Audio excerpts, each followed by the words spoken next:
Bismillah ar-Rahman ar-Rahim. Excellency, Mr. Imran Khan, Prime Minister of the Islamic Republic of Pakistan, Excellency Hossein Brahim Taha, Secretary General OIC, distinguished foreign ministers, special guests, excellencies, ladies and gentlemen, Assalamu alaikum. I welcome you all to Islamabad for this extraordinary session of the OIC Council of Foreign Ministers on the humanitarian situation in Afghanistan.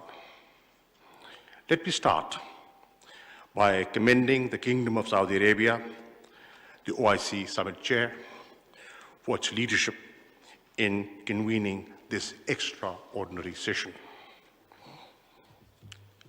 I would like to warmly welcome Secretary General Taha amongst our family. This is his first foreign ministerial meeting after his appointment as the Secretary General. He and his team also deserve appreciation for their strong support and rapid mobilization of efforts for the conference arrangements. Pakistan is also gratified by the trust reposed by the OIC membership in Pakistan to host this extraordinary session.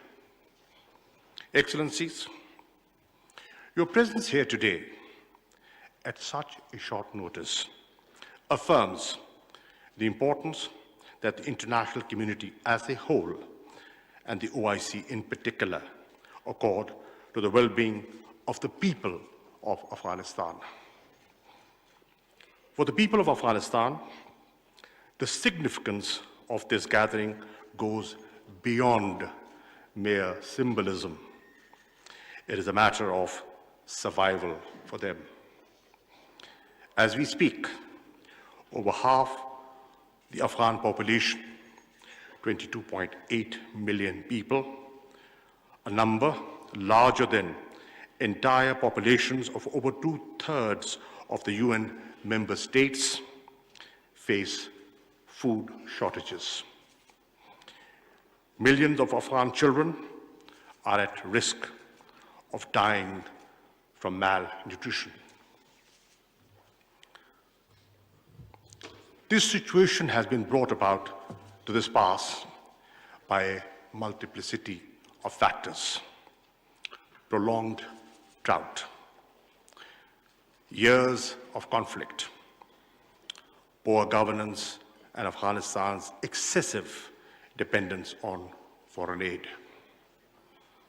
You would recall that Pakistan hosted the first extraordinary session of the Council of Foreign Ministers in Islamabad in January 1980.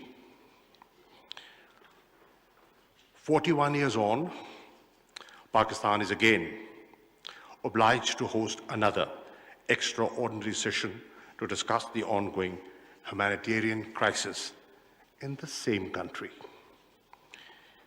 It is unfortunate that the hardship and suffering of the Afghan people has not eased. The OIC, since the very beginning of Afghan crisis, has stood firmly by the people of Afghanistan.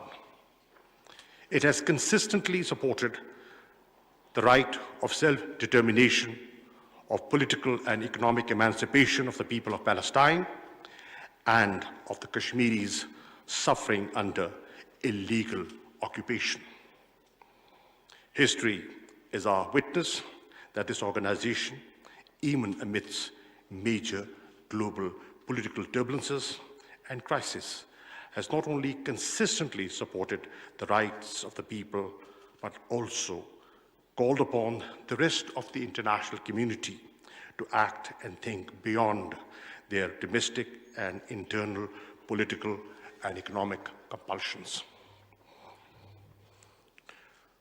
What we face today is no different than what this organization has witnessed repeatedly. The developments in August 2021 may have altered the political landscape in Afghanistan, but they have not made the compelling needs of the Afghan people any less pressing or urgent. The World Food Programme has warned that Afghanistan could become the largest humanitarian crisis in the world. The UN Emergency Relief Coordinator, who we have the pleasure of having with us today, characterized Afghanistan as being in free fall.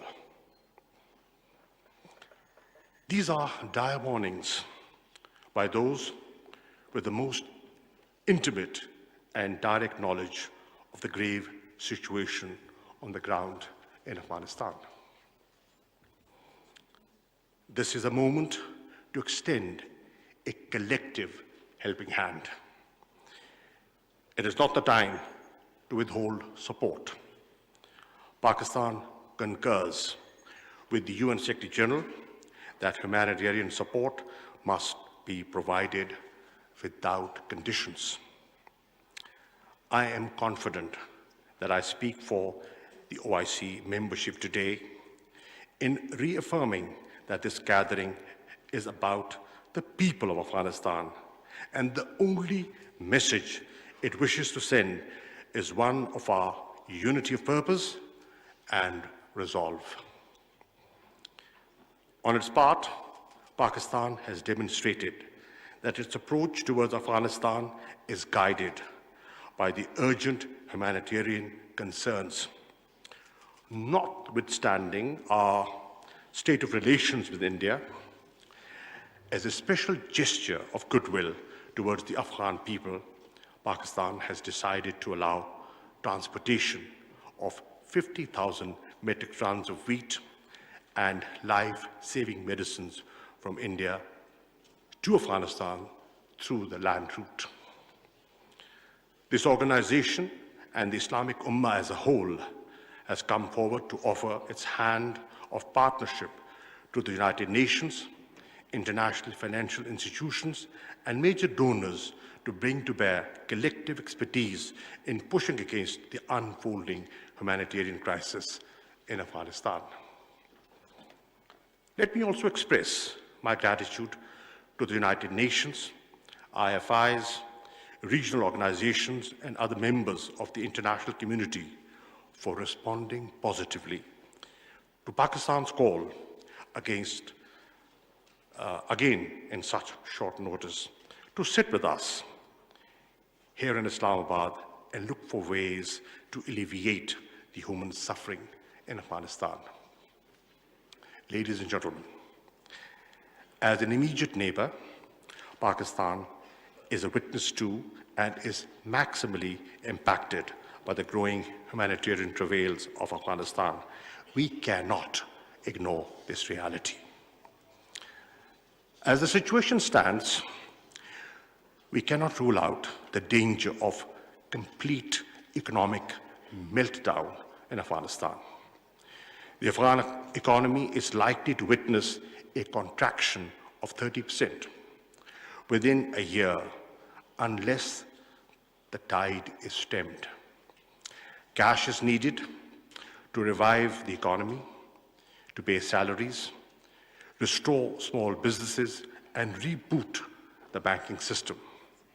There is no money available to pay for energy, food, medicines, and other essential supplies. The consequences of a major humanitarian crisis and economic collapse in Afghanistan will be horrendous.